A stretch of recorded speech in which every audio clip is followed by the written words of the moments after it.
Thank you for joining us for another Offsite construction series on Offsite Dirt. I'm your host, Audree Grubesic. We are speaking with a traditional architect that has moved over to the modular construction form.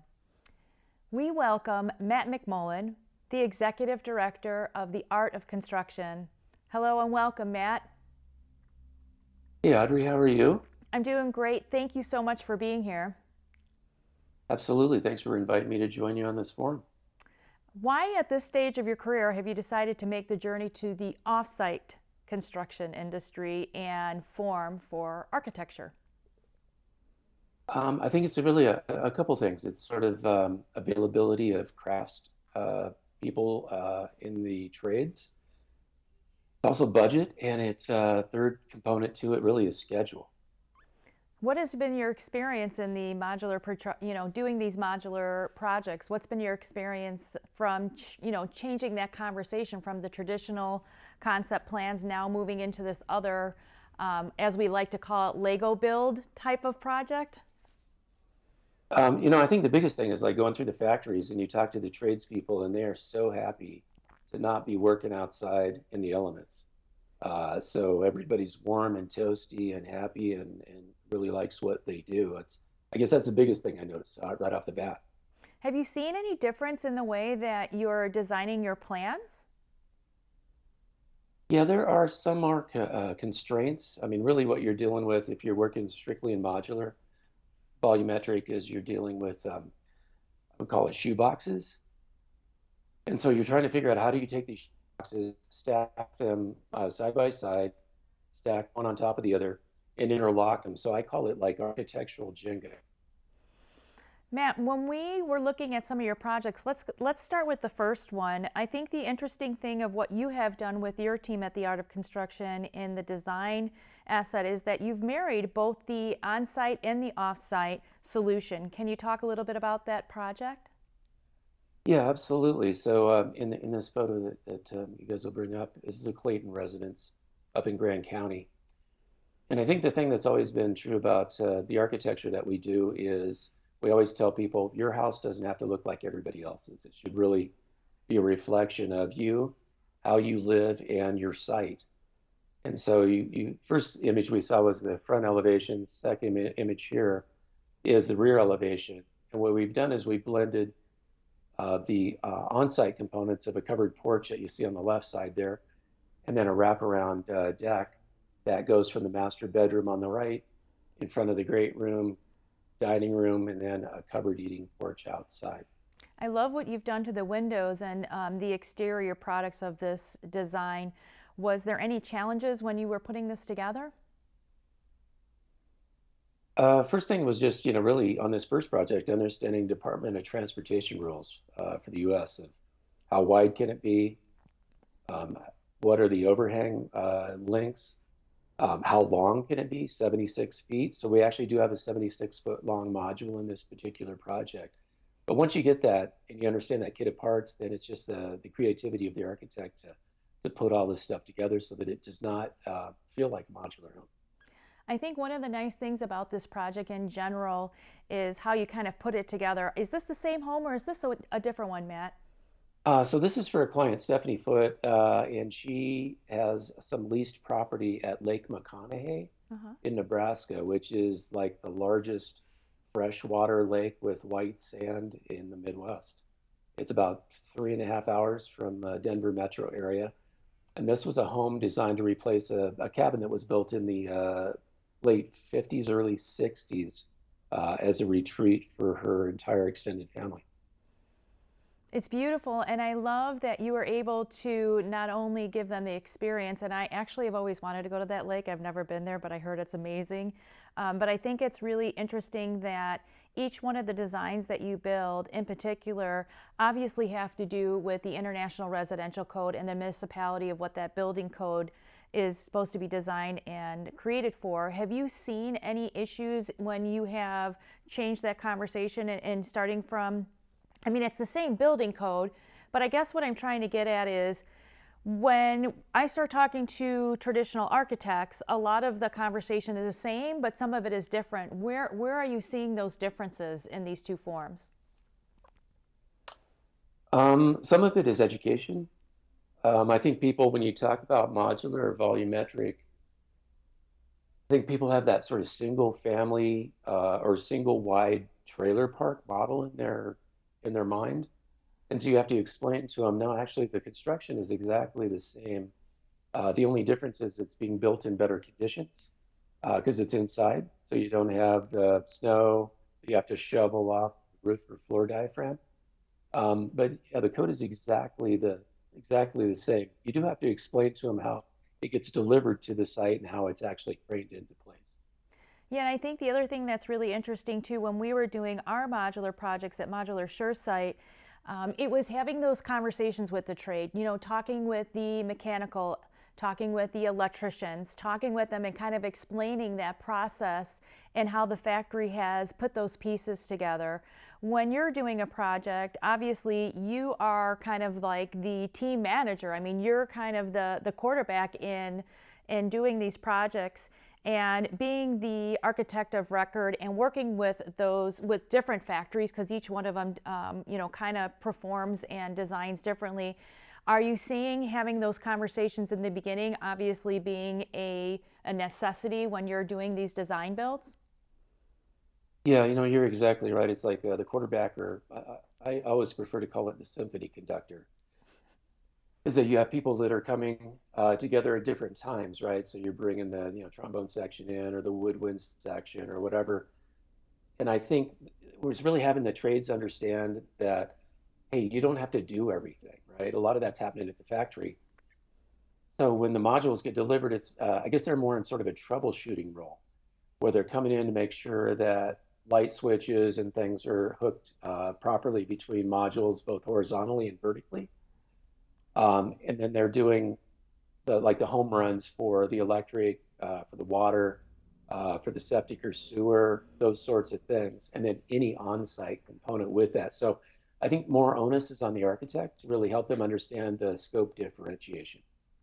And so when we're working in modular construction, typically the factory will take care of the state plan submittal process. How does that work with you? Are you constantly in communications with the client, then designing it and then talking with the factory? Are you guys all uniquely working together? How does that process work? That's a great question. There's a lot of concurrent work going on. So once we finish our construction documents, we're giving those to the modular factory. The modular factory is creating their production drawings and their drawings that go to the state housing division, whether that's Colorado or Nebraska, which are where the two projects are that we've done so far that are actually up and occupied. So yeah, there is more coordination. The advantage, however, is in the concurrent nature of it, where you're doing foundation work and site work at the site while stuff is being built at the factory.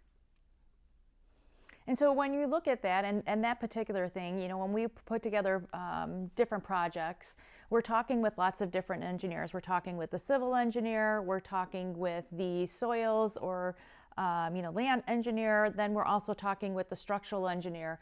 In your plan set and what you're doing, do you typically work closely with the structural engineer? Because obviously the foundation is the biggest point of how these boxes are going to be connected and set. How does that work with your plan set? Nothing really changes from a traditional home or a traditional building and how it's delivered. The architect is really working with the civil, structural, the soils engineer, just the same way you'd work on any other project. One thing I would caution folks who are looking to move from traditional to modular is with a structural engineer, make absolutely sure that you have a structural engineer that understands modular because there are certain things you can and cannot do. There are a few more restrictions. You can't really necessarily use wide flange beams, posts, things like that. You have to work pretty much in the wood vocabulary. You know, LVLs, PSLs, regular joists, truss joists, things like that. I think that's so awesome that you bring that up. And I think the other thing, it's really interesting when I look at modular, there's two different pieces that come with the structural, right? There's the foundation for the structural, whether it be a slab on grade, a basement, or a crawl space. but then there's also the structural components that go into the modules, right? The modules are actually having a structural component and calculation to make sure that we're holding the right snow load, the wind load, the roof load, all of those things. Are you seeing that same conversation? Are you in that conversation at that same time so that everything's kind of marrying together? Or on the structural part for the modules, is that just part of the factory's job? Once again, it's the architect really managing that process, and it's how you become creative. Because what you'll find, especially if you're working like we do in Grand County, you've got some pretty heavy snow loads in combination with wind loads, and you get snow drift. So you'll end up with some pretty deep wood members, and so you really need to think about how do you hide those things so that you don't see them, or that you make them become part of the project. On the foundation, I think that's one of the most impressive things. And if you go to the Art of Construction site and you click on a video that we have on there that our marketing director, Scott Hicken, did, set it to music, it shows the setup of the Clayton residence. And it's basically called "What Can You Build in a Day?" And so you're looking down from a drone and you're looking down on top of the foundation. And then by the end of the day, when the sun sets, we've set 7 boxes, and it absolutely blows people's minds because you've gone from nothing there to a home basically at the end of the day. So Matt, we have some of the other things that you're uniquely doing. I don't know if you would have some time with us to talk maybe about how you're starting to design these. Are you using any type of software, and what is the future for your team at the Art of Construction and in general for architecture and software? How is that all coming together? Yeah, we can start to kind of scroll through these slides, and I can talk a little bit about each one. So this is looking at the foot residence at Lake Mac.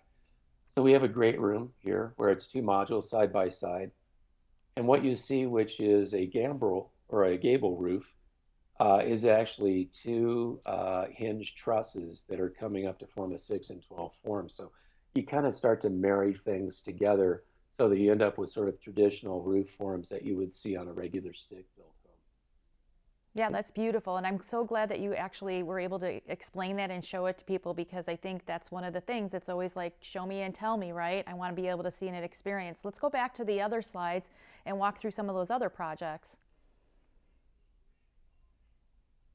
Yeah, so in terms of the technology question, we run on a Revit platform.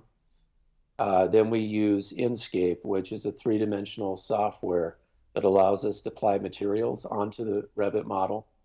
It renders it, and then you're able to fly around it and fly through it. And as you mentioned, Audrey, like when your clients are spending anywhere from 1.5 million to 2.6 million, they want to know exactly what they're getting for their custom home. They want to see exactly what it looks like. Yeah, I think that's such a good thing to be able to have. What about this one? This is a unique design. Yeah, so the one that we saw just previous to that was the Bosco residence, and that's up in Grand County as well too. That client was actually referred to us by the Claytons. This particular one here is for Brad Grunwald and Ishelle Langston, and it's over by Lowry Town Center in Denver. And the one image that you see on the left-hand side, that's an existing single-family home. And then what you see behind that is actually the modules. So they form a shed room form for the great room and kitchen, dining, living, etc. And that form becomes a link to the master bedroom, which is on the back side of that. It's beautiful. I mean, it's amazing that you're being able to blend what was old and bring in something new and to come up with a design that looks very seamless. It's incredible. Yeah, and it's interesting too because we talked about a little bit earlier, but budget, the costs that the modules are able to be delivered at to the site really takes advantage of what we call in the financial world, financial arbitrage. So you're trying to get modules built in a place where you have like lower wage rates, lower cost of living, and then those things get shipped and delivered to the Denver metro area where you have a higher real estate valuation, and then your client's able to take advantage of that financial arbitrage between the low cost of delivery, dollar per square foot, and the high valuation cost for financing of that particular project. It's all about the cost certainty, as I like to say. It's interesting when you're working in that space to actually be able to design it and know where that cost is. And then taking that design and then working with the factory, and then the factory goes through their engineering process and their design process to marry all of those different details and to be able to come up with a cost. Because I used to work in luxury custom home building, and it's really a journey, right? We go through this whole plan, then we start building, then as we're building it, now we have more change orders. So it's nice to see that there's a tremendous amount of pre-planning in the design process here, but also then the client actually has a cost savings. When you share that type of information with your clients, what's the reaction? Well, I can only speak about the first project, which is the Clayton residence. Excuse me. And the prices just continue to go up in the mountains. So I know Jeff's and Lisa are super happy that they built their home when they built it. Um, it is it's something that I think people are a little worried. They understand the cost savings, but they're a little bit nervous about the quality. And what we've experienced so far is that the quality is every bit as good as anything that's happening on site, and especially the fact that it is not sitting out in the weather, getting beat on by rain and snow and things like that and wind. And how was the time frame on that? Was the time frame faster? The time frame to Mountain build? projects, yeah, mountain projects especially, you are able to build in one season, which usually a project will happen over two build seasons. You're putting in the foundation, you're framing it, and it sits there. You try to get it dried in, and then yeah, you're working over the winter and you're into it the next season. So there is a little bit of a time frame thing that you have to get your foundations in the spring when the snow melts on the mountain projects, and then be able to have the modules being fabricated at the same time, and then delivered while the roads are still passable and you get dried in before this next snow season hits. So perfect timing is like late March, early April. You get the foundations in, modules are being built at the same time. Those get delivered midsummer, and you're in by like end of summer or before fall hits. And I think that's a huge advantage over stick built in mountains. Oh, yeah, I completely agree. And I think that's why we're having this conversation, because there's more people that are educating themselves to knowing that there's another option for them, which makes it exciting. So, Matt, on this other design or this other photo, what are we looking at here? So this is actually a project up in the Valley at Winter Park for some clients, Charles Leonard and Liz Adams. In this house, we're actually looking at a couple different things. We're experimenting with modular volumetric mixed in with panelization. And so one of the things we've discovered is when you try to take modular and you try to, stack these things and interlock them, there is some limitations because you have like a 15-foot 2-ish module width. And in this particular house, on the front side of it, where the porch wraps around on the right-hand side, once again, you're looking straight across the middle park at the back of the Continental Divide. So off to the north is Rocky Mountain National Park, Continental Divide right in front of you, and then off to the right-hand side is Winter Park Ski Area. So we said, hey, you know what? Why don't we try panelization, because we can get some higher ceiling heights, some bigger volume in there. And then in the volumetric portion of it, the modular portion, we're basically um, all the wet plumbing functions like bathrooms, things like that, great room, dining room, and the panels don't have any electrical and lighting. And I talk about, because a lot of people don't know what volumetric means, which basically volumetrics is a form of construction where the actual box itself is completely finished inside the factory, meaning floors, walls, trim, cabinets, kitchen, countertops. The whole box actually literally is 90% complete. It's just connecting those boxes on site. I think it's really unique, Matt, that you came up with the idea of marrying both, being able to see and panelize our panels that are constructed in a factory. Again, same very similarity where the panel would be finished and then it's connected on site. Did you already complete this project, or are you in the process of still putting this together? We're still in the design stage for this particular project. And Well, so, yeah, lots of lessons to be learned, I'm sure. I'm excited to see how that is going to turn out. I think we all are. So let us lead into your last rendering. What is this one all about?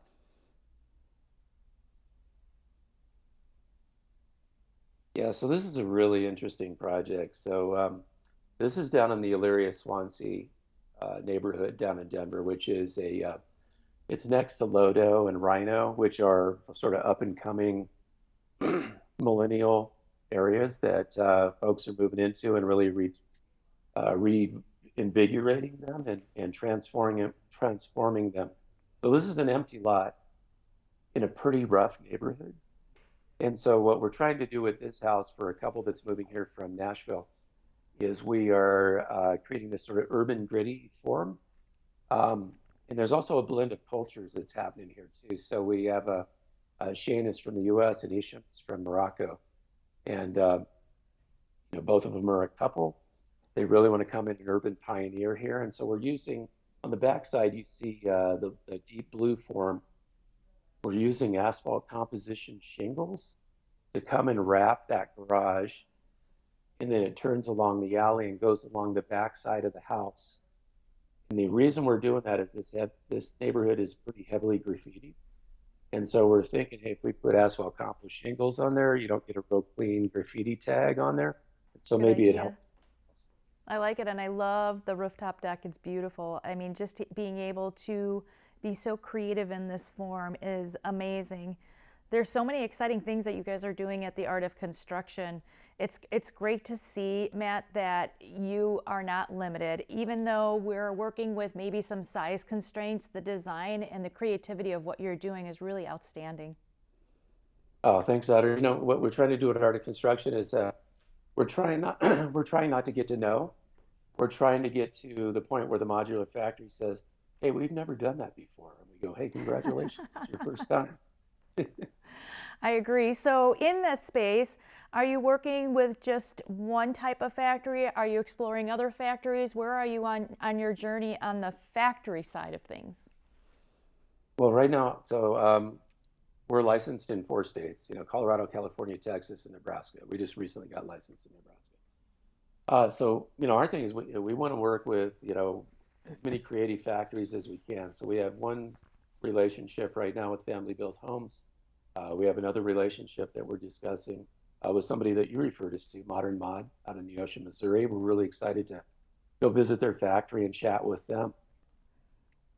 Good for you. I'm excited to see how that's all going to work too. And I have to say, in my experience, when I was doing my own modular projects, I worked with 4 different factories with 4 different ways of building. And so I think it's always this unique solution-based opportunity that we're all trying to achieve. And it's interesting, when I got into modular construction, I was building any houses anywhere from 500,000 up to 1.2 million. But really, this process of build, you can do anything from maybe 150,000 up to several million. Are you seeing any constraints, or are you seeing the projects that you're building? Are they more in the high-end custom side of the market, or where are you guys at? It's been interesting as we started to really get into this space. Right now, it's been, I guess I would call it either primary or second home uh, market. That is interesting. But where we're really looking to move to as well to expand our workload is we've got one 90-unit affordable senior project coming up in Aurora that we're doing with a client who is he's the 3rd largest for-profit affordable housing developer on the Front Range. And then we're also talking to a developer in Ogallala who wants to create workforce housing, which is really needed in Ogallala, Nebraska, which is the closest town next to Lake McConaughey. So we're starting to see some ripple effect for the single family home projects that we're doing. I think it's great, and I think it's really interesting that you're walking into the senior living space, because I think that's an area that is expanding in a tremendous way, and I don't feel like we have enough people trying to create good and new solutions. So that will be really exciting to see. Yeah, we're looking forward to it. It's our client has not done one before, and we're trying to explain to him just the cost savings, but mainly the schedule savings. So, what do you think is the ultimate business model to make residential, modular, or off-site work for many of the possible people out there or nationwide? First thing, I think it's disruption. It's really about having people understand that this delivers the same or maybe even greater quality in a shorter time frame. But also, I think that's the biggest challenge for the industry. And I get this from talking to Gary Fleischer with, the mod coach. We interviewed him on AOC podcast, and Gary's just a great guy, super brilliant. Would say that he's not super brilliant, but he is, and he's very mellow about his knowledge of the industry. But I think it's standardization. Is you go to the factories and everybody thinks that they're doing it differently, but in fact, it's all pretty much the same. And I think in coming up with some sort of level of standards that you can move things from factory to factory so that there's not so much proprietary guardedness about the industry. I think that's what's going to allow it to grow. I love it. Thank you so much, Matt. I really agree with you. Offsite construction is about standardization and knowing, just looking at how far we're expanding and having these conversations now will only lead others to understand that we can build different ways and we can do things with different solutions. So thank you, Matt, and thank you for the time and speaking from the art of construction and sharing your projects with us. We continue to wish you great success. I know that this is just the beginning of many great things for you, so thank you for being here.